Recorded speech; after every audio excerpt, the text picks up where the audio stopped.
Hello everyone, welcome back to my YouTube channel. हमने straight line start किया था chapter number 10th of class 11। Last class में हमने slope discuss किया था। बेसिकली स्लोप के दो फॉर्म हमने देखे थे। एक तो था इंक्लाइनेशन के रिस्पेक्ट में, यानी कि जब हमें किसी स्ट्रेट लाइन का इंक्लाइनेशन दिया हो with positive direction of x axis, यानी कि थीटा एंगल दिया हो। जब कोई स्ट्रेट लाइन एंगल थीटा बना रही हो तब उस लाइन का स्लोप होता है m equal to tan theta. जब दो पॉइंट्स हमें पता हो कि उस लाइन में दो पॉइंट अगर हो x1 y1 और दूसरा x2 y2, तो उसके रिस्पेक्ट में भी हमने देखा कि कैसे स्लोप निकालते हैं m equal to tan theta, जो कि बेसिकली इक्वल होता है y2 minus y one upon x2 minus x1 के। इस पर दो केसेस भी हमने देखे थे कि जब थीटा एक्यूट होता है, एब्ट्यूस होता है, तो in both cases formula same ही रहता है। जब एब्ट्यूस होता है तो ऑटोमेटिकली स्लोप का वैल्यू नेगेटिव होता है। दो स्पेशल केसेस भी थे। जब लाइन हमारा एक्स एक्सिस के पैरेलल हो देन थीटा जीरो होता है, स्लोप जीरो हो जाएगा। जब लाइन हमारा वर्टिकल होगा यानी कि वाई एक्सिस के पैरेलल होगा तब थीटा 90 डिग्री होता है। इस केस में स्लोप अनडिफाइंड होता है। ठीक है, आज हम लोग स्टार्ट करेंगे condition for parallelism and perpendicularity of line in terms of their slope. Slope के रिस्पेक्ट में हम जानेंगे कि क्या कंडीशन हो सकता है कि दो लाइन पैरेलल होंगे। पहला नंबर हम लोग देखेंगे कंडीशन फॉर पैरेललिज्म। अगर दो लाइन है L1 एंड L2 जो कि नॉन वर्टिकल है। नॉन वर्टिकल क्यों होंगे? क्योंकि अगर वर्टिकल हो गए तो इनका स्लोप अनडिफाइंड होगा, इसीलिए हमेशा नॉन वर्टिकल लेकर के चलेंगे। लाइन अगर L1 L2 है जो नॉन वर्टिकल है और इनका स्लोप दिया गया है M1 एंड M2, तो क्या होगा? देखिए, लाइन L1 का इंक्लाइनेशन हम मान लेते हैं theta 1। Inclination of L1 theta 1 मानते हैं and inclination of L2 theta 2 मानते हैं। Then by definition of slope क्या होगा? L1 का स्लोप, स्लोप ऑफ L1 यानी कि M1, इसको M1 से डिनोट कर रहे हैं। ठीक है, हमने माना है कि दो नॉन वर्टिकल लाइन है L1 L2 जिनका स्लोप है M1 M2। तो स्लोप ऑफ L1 जिसको हम M1 से डिनोट कर रहे हैं, ये क्या हो जाएगा? Tan theta 1, ten theta 1। उसी तरीके से स्लोप ऑफ L2 यानी कि M2 बराबर क्या हो जाएगा? Tan theta 2। अब देखिए, दोनों लाइन पैरेलल हैं, दोनों लाइन पैरेलल हैं। Since L1 perpendicular to L2, जब लाइन पैरेलल होते हैं और कोई ट्रांसवर्सल लाइन उनको इंटरसेक्ट करती है तो जो कोरिस्पोंडिंग एंगल बनता है वो दोनों इक्वल होता है। तो यहाँ पर अगर ये दोनों पैरेलल हैं और ये लाइन क्या होगा? दोनों को इंटरसेक्ट कर रहा है, दैट मीन्स ये जो एक्स एक्सिस है ये ट्रांसवर्सल लाइन का काम कर रहा है और यहाँ पर जो कोरिस्पोंडिंग एंगल बन रहा है थीटा 2 एंड थीटा 1, ये दोनों इक्वल होगा। इंटरसेक्टेड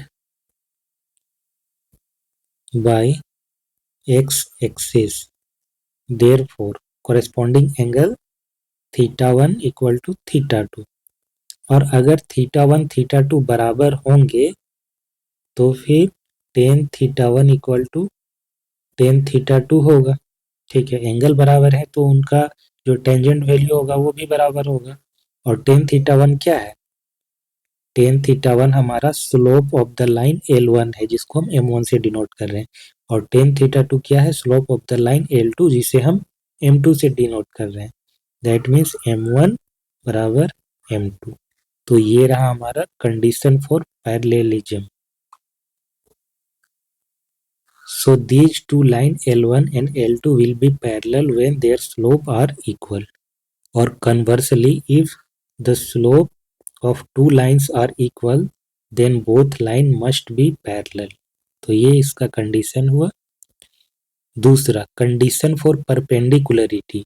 दो लाइन परपेंडिकुलर है तो उसकी कंडीशन क्या होगा विथ रिस्पेक्ट टू स्लोप. मान लेते हैं कि L1 एंड L2 दो नॉन वर्टिकल लाइन है. अगेन नॉन वर्टिकल ले रहे हैं क्योंकि इनका स्लोप डिफाइंड होना चाहिए. स्लोप अगर अनडिफाइंड हो जाएगा तो फिर कंडीशन भी नहीं निकलेगा. सो नॉन वर्टिकल लाइन लिए हैं with inclination θ1 and θ2 respectively.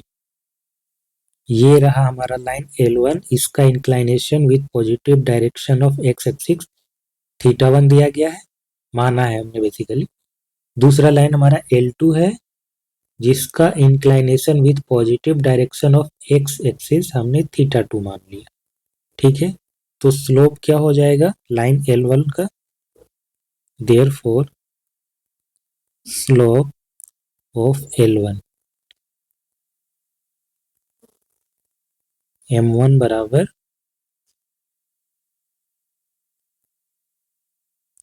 tan θ1. ठीक है, slope of L2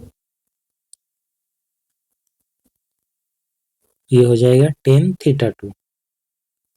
now come to the diagram. ये दोनों लाइन परपेंडिकुलर है. L1 is perpendicular to L2, तो इनके बीच का जो एंगल है वो 90 डिग्री होगा. किधर से भी देखें ये एंगल बराबर होगा क्योंकि वर्टिकली अपोजिट एंगल है. और ऑब्वियसली अगर ये 90 है तो ये भी 90 ही होगा, चारों तरफ 90 होगा. ठीक है, तो ये 90 डिग्री ये हमारा बन जाता है राइट ट्रायंगल. और इस एंगल को देखिए θ2, ये क्या है, ये है इस ट्रायंगल का एक्सटर्नल एंगल जो कि इस लाइन को आगे प्रोड्यूस करने पे बनता है. तो ये जो एक्सटर्नल एंगल होता है वो इक्वल होता है sum of these two angle, यानी कि θ2 must be equal to 90 plus θ1. Now from the diagram θ2 equal to 90 degree plus θ1.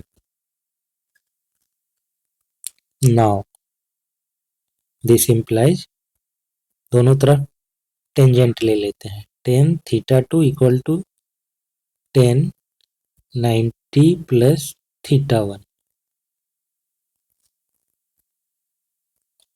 tan θ2 equal to tan 90 plus theta क्या होता है, ये हमारा किस क्वाड्रेंट में आएगा 90 प्लस θ1, यानी कि हमारा सेकेंड क्वाड्रेंट यहाँ पर कहीं पर आएगा.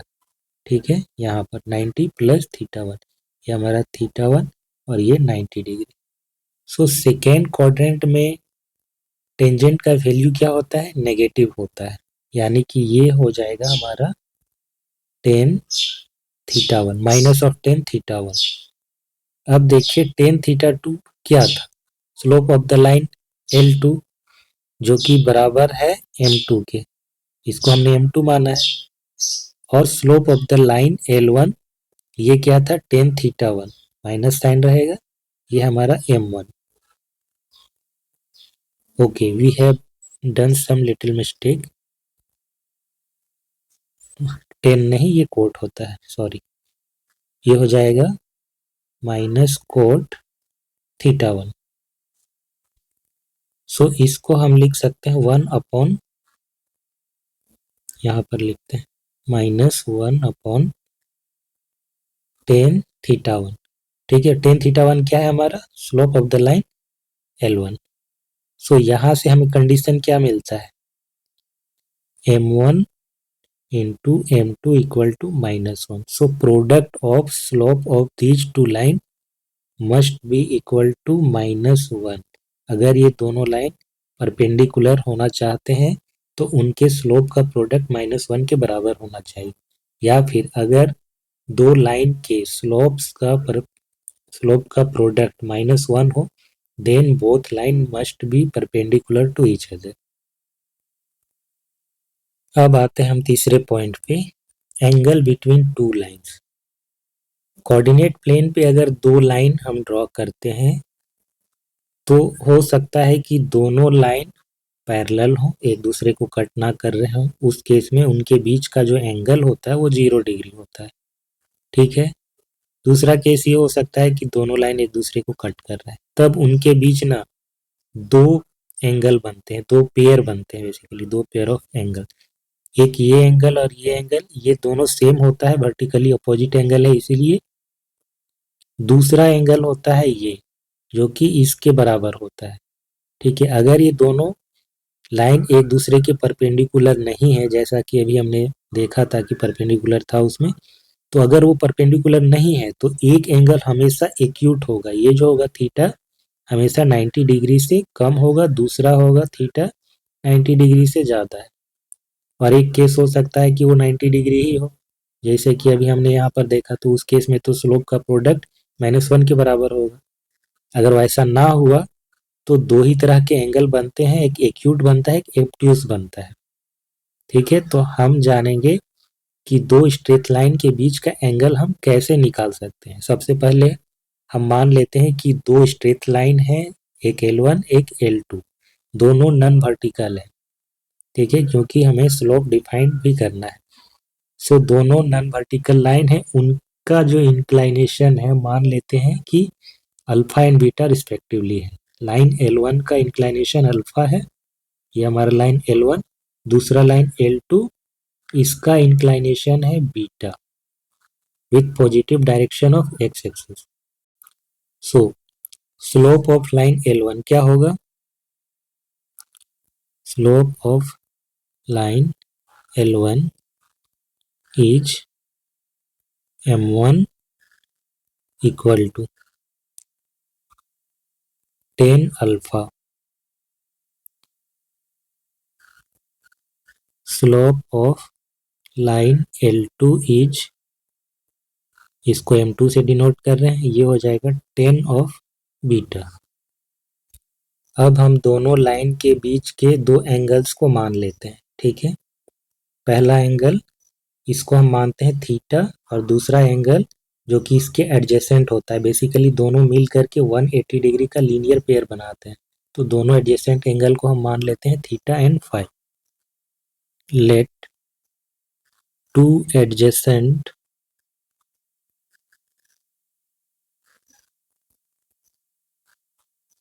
Angle between the line L1 and L2 are theta and phi।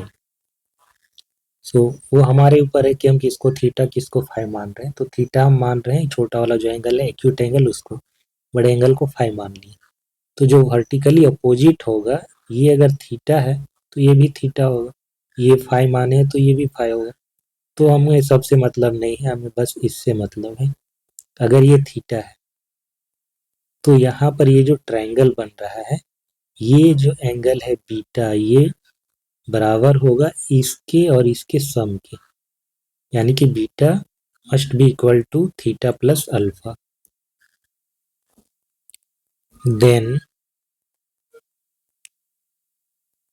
Beta equal to theta plus alpha, और या फिर ऐसे कर सकते हैं कि theta equal to beta minus alpha. क्योंकि हमें थीटा ही चाहिए तो थीटा के रिस्पेक्ट में हमने इसे लिखा। Now tan of theta equal to क्या हो जाएगा? Tan of beta minus alpha. और हम इसे कैसे लिख सकते हैं? टेन एक्स माइनस वाई वाला जो फॉर्मूला आपने पढ़ा होगा ट्राइग्नोमेट्री में, क्या होता है? Tan x minus y equal to क्या होता है? Tan of x minus tan of y upon 1 plus tan of x into tan of y. ये फॉर्मूला आपने पढ़ा होगा, तो हम इसी का यूज कर रहे हैं यहाँ पर। ये हो जाएगा टेन ऑफ बीटा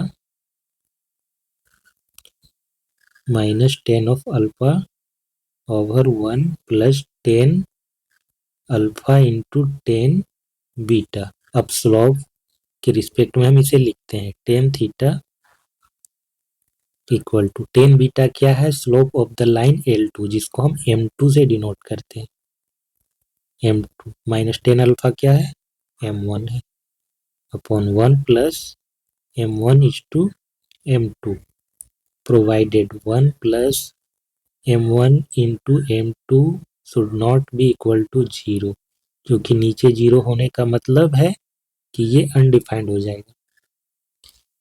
ठीक है, हम इसे ऐसे भी कह सकते हैं कि M1 into M2 not equal to -1, यानी कि दोनों लाइन परपेंडिकुलर ना हो। परपेंडिकुलर अगर होता है तो M1 एंड M2 का जो प्रोडक्ट होता है वो -1 हो जाता है, यानी कि अनडिफाइंड हो जाएगा ये वाला term.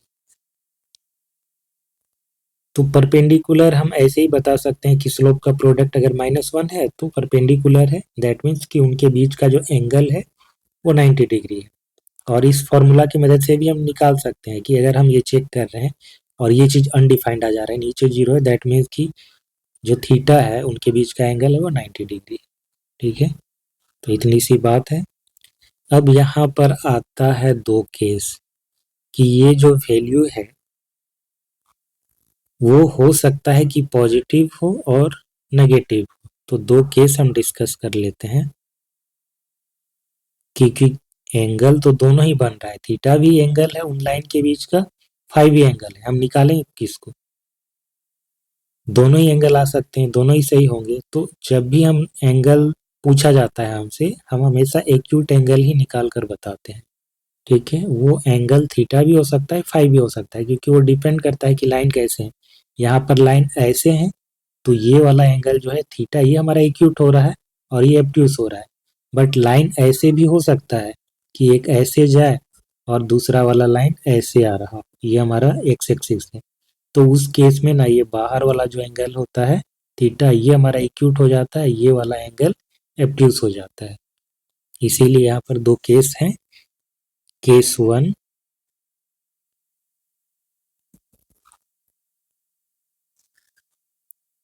If M2 minus M1 upon 1 plus M1 is to M2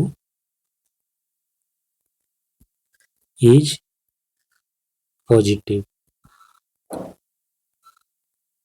अगर ये पॉजिटिव हुआ, ये पॉजिटिव होने का मतलब ही है कि हमारा टेन थीटा पॉजिटिव होगा,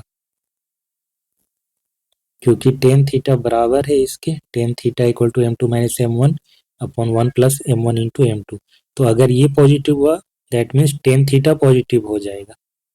एक और चीज मेंशन करना चाहेंगे जो कि हमारा मिस हो रहा है, थीटा और फाई एडजेसेंट एंगल हैं, तो फाई जो है ना वो इक्वल होगा 180 डिग्री माइनस थीटा के। ये चीज इंपॉर्टेंट है, इसको भी लिखना है। ठीक है, क्योंकि थीटा और फाई लीनियर पेयर बना रहे हैं, यानी कि theta plus phi equal to 180 degree. तो हम फाई को लिख सकते हैं थीटा के रिस्पेक्ट में 180 डिग्री माइनस थीटा। तो अगर थीटा टेन थीटा हमारा अगर पॉजिटिव हुआ तो टेन फाई नेगेटिव हो जाएगा। क्यों नेगेटिव होगा पता है, क्योंकि फाई हमारा क्या है 180 डिग्री माइनस थीटा है, जो कि हमारा सेकेंड क्वाड्रेंट में पड़ रहा है। वहां पर टेन थीटा क्या हो जाता है, वहां पर हो जाता है नेगेटिव, क्योंकि टेन थीटा हमारा पॉजिटिव आ रहा है, टेन फाई नेगेटिव हो जाएगा। टेन थीटा हमारा पॉजिटिव है और फाई हमारा 180 डिग्री माइनस थीटा है, जो कि सेकेंड क्वाड्रेंट में आ रहा है, तो दैट मीन्स टेन फाई हमारा नेगेटिव हो जाएगा। सो अगर ये क्वांटिटी पॉजिटिव है तो टेन थीटा पॉजिटिव हो जाएगा and tan phi is negative. अब समझिए कि कब पॉजिटिव कब नेगेटिव होता है थीटा और फाई। पॉजिटिव कब होता है, पॉजिटिव तब होता है जब वो फर्स्ट क्वाड्रेंट में हो या थर्ड क्वाड्रेंट में हो। यहाँ पर टेन थीटा 10x लिखते हैं ताकि आप कंफ्यूज ना हो। ठीक है, 10x ये पॉजिटिव होता है यहाँ पर, और यहाँ पर भी पॉजिटिव होता है। ठीक है, तो ये वाला जो केस है, ये तो 180 डिग्री से भी ज़्यादा होता है, जबकि हमको यहाँ पर दो ही एंगल पॉसिबल हैं। एक हो जाएगा हमारा एक्यूट, एक एब्ट्यूस। एब्ट्यूस का मतलब है कि 90 डिग्री से बड़ा हो बट 180 डिग्री से छोटा, और ये वाला केस होता है ना, इसमें 180 डिग्री से भी ज़्यादा बनता है, तो ये तो रिजेक्टेड है ऑलरेडी। ठीक है, सो अगर टेन थीटा पॉजिटिव हो रहा है ना, दैट मीन कि वो हमारा फर्स्ट क्वाड्रेंट में लाई करेगा, और अगर नेगेटिव हो रहा है तो यहाँ पर लाई करेगा। तो टेन थीटा पॉजिटिव है तो यहाँ पर होगा फर्स्ट क्वाड्रेंट में, और टेन फाइव हो जाएगा हमारा सेकेंड क्वाड्रेंट में। तो इससे ये पता चलता है कि फर्स्ट क्वाड्रेंट में जो भी एंगल है हमारा वो तो एक्यूट होगा, और टेन फाइव हमारा यहाँ पर आ रहा है तो ये एब्ट्यूस होगा। ठीक है, सो थीटा हमारा क्या हो जाएगा, acute. Therefore theta is acute and phi is obtuse. समझ में आया ये चीज? दूसरा केस देखते हैं अब, case number 2। If m2 minus m1 upon 1 plus m1 is to m2 is negative, then अगर ये क्वांटिटी नेगेटिव हो जाएगा, that means tan theta negative हो जाएगा, then tan theta is negative.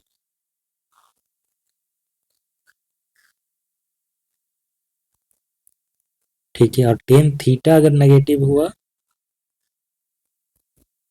तो टेन फाइव पॉजिटिव हो जाएगा।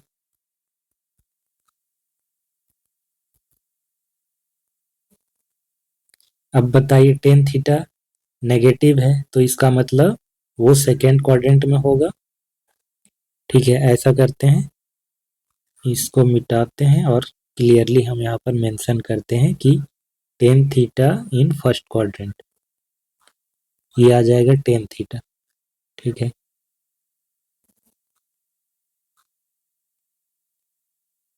यहाँ पर आ जाएगा हमारा टेन थीटा, और यहाँ पर आ जाएगा टेन फाइव।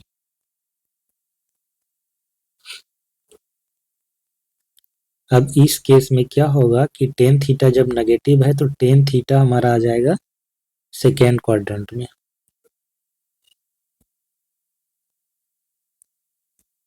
यहाँ पर आ जाएगा टेन थीटा और यहाँ पर आ जाएगा टेन फाइव।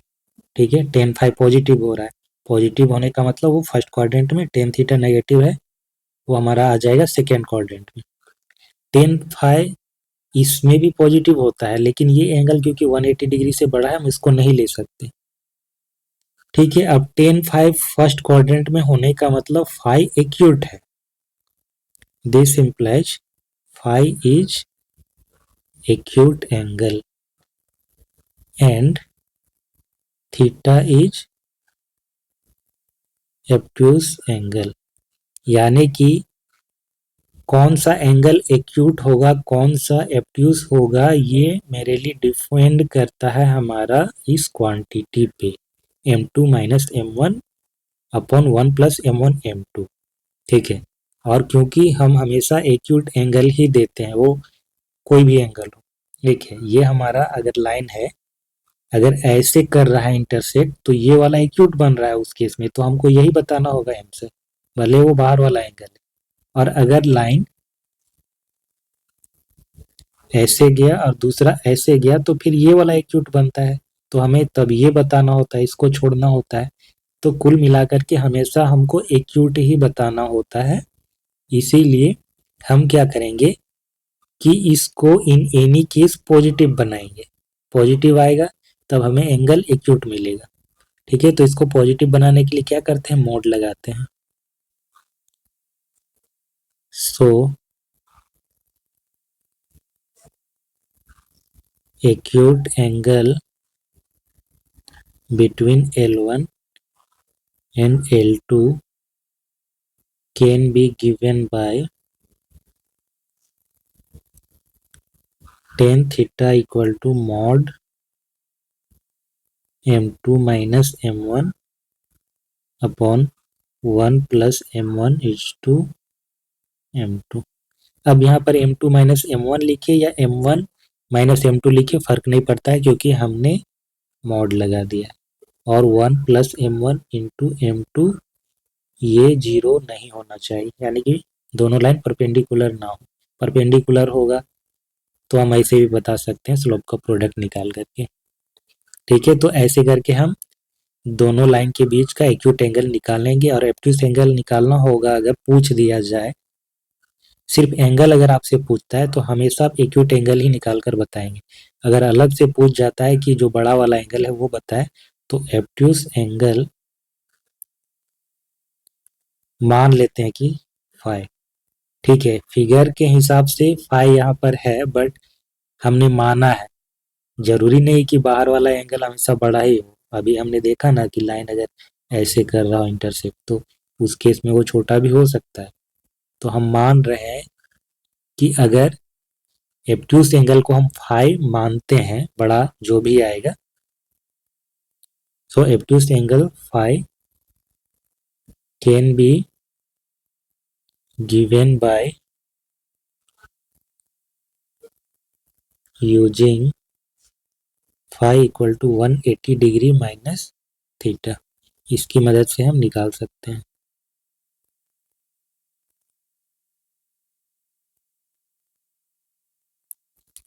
एक क्वेश्चन करते हैं। If the angle between two lines is pi by 4 and slope of one of the line is 1 by 2, find the slope of the other line. So angle between two lines, theta equal to pi by 4 दिया गया है, acute angle है। slope of one line मान लेते हैं कि m1 1 by 2 है। सो हमें m2 बताना है। ठीक है, tan थीटा इक्वल टू जानते हैं क्या होता है, mod of m2 minus m1 upon 1 plus m1 is to m2। So tan theta यानी कि 10 pi by 4 equal to m2 क्या हो जाएगा,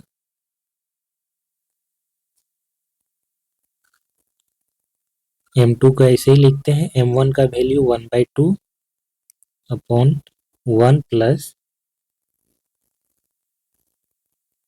1 by 2 into m2। So mod की वजह से इसके दो वैल्यू पॉसिबल है। ठीक है, क्योंकि मॉड लगाए हैं, हमें नहीं पता कि अंदर का क्वांटिटी पॉजिटिव है या नेगेटिव है। एक्चुअली हमें m2 का वैल्यू ही नहीं पता, तो हम कैसे कहेंगे। हो सकता है कि वो पॉजिटिव हो, नेगेटिव हो, ये पूरा वैल्यू एक्चुअली पॉजिटिव भी हो सकता है, नेगेटिव भी हो सकता है। ठीक है, सो और 10 पाई बाई 4 ये बराबर होगा 1 के। ठीक है, ये बराबर होगा 1 के। 10 पाई बाई 4 इक्वल टू 1 होता है। So this quantity must be equal to 1 as well as -1। Case 1, case 1 और ये केस 2। तो पहला केस क्या होगा कि m2 minus 1 by 2 1 plus m2 by 2 equal to 1। दूसरा केस क्या होगा कि m2 minus 1 by 2 upon 1 plus m2 by 2 equal to -1। m2 minus 1 by 2 equal to 1 plus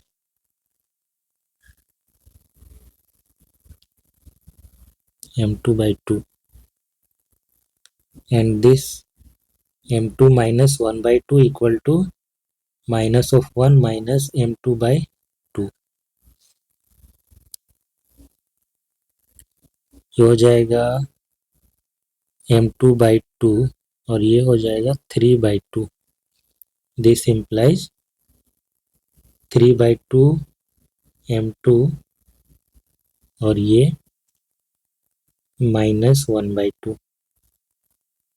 so 2 cancel, यहाँ से 2 कैंसल। m2 का वैल्यू आया यहाँ पर 3 और यहाँ पर आया m2 का वैल्यू -1/3। ये दो केसेस में अलग अलग वैल्यू आ रहे हैं।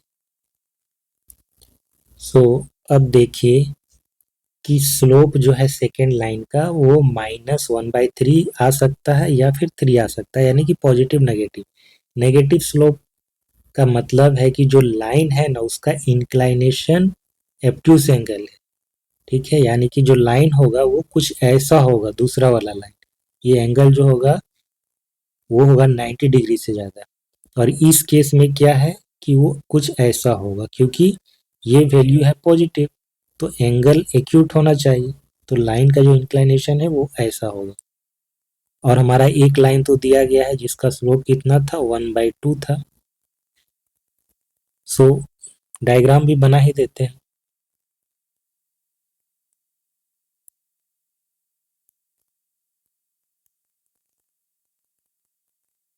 मान लेते हैं ये हमारा एक्स एक्सिस, ये वाई एक्सिस।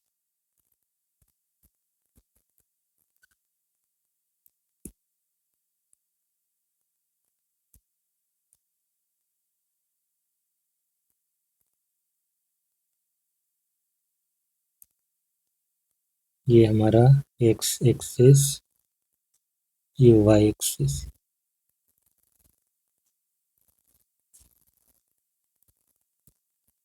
ठीक है, एक लाइन को हम मान लेते हैं कि ये हमारा फर्स्ट लाइन है जिसका स्लोप दिया गया है। इसका स्लोप क्या है, इसका स्लोप है m1 equal to 1/2, m1 equal to 1/2।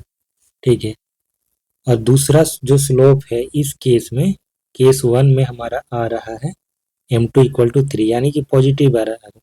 तो इसका जो इंक्लाइनेशन है वो भी हमारा एक्यूट एंगल होगा, तो लाइन कुछ ऐसा हो सकता है। ठीक है, और इसका slope m2 equal to 3। Positive होने की वजह से ये जो एंगल बनेगा ना यहाँ पर, हाँ, ये इंक्लाइनेशन पॉजिटिव होगा, इसीलिए लाइन कुछ ऐसा हो सकता है।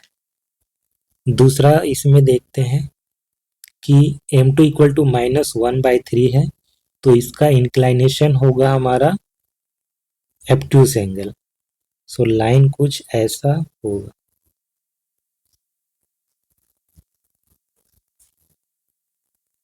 यानी कि इसका स्लोप है नेगेटिव -1/3। एक्चुअली और भी टेढ़ा होगा क्योंकि हमें एंगल दिया है उसके रिस्पेक्ट में अगर हम खींचे तो ये कुछ ऐसे जाएगा। एंगल दिया गया है ना 45 डिग्री।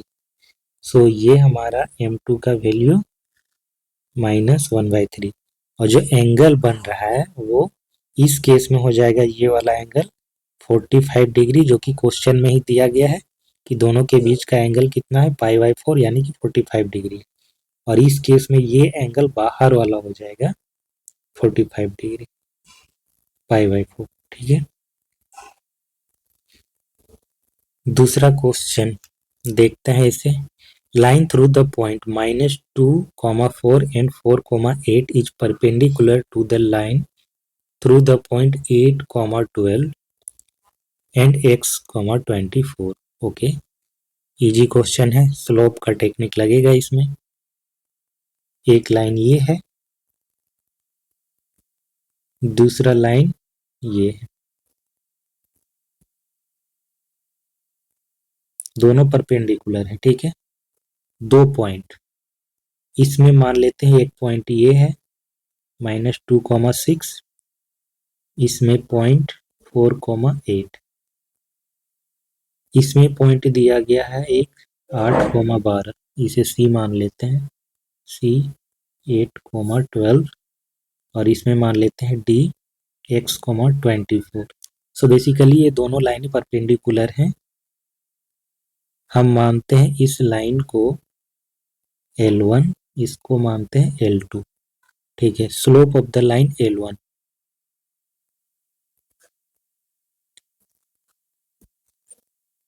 इसको मानिए L1, इसको L2। So slope of line L1,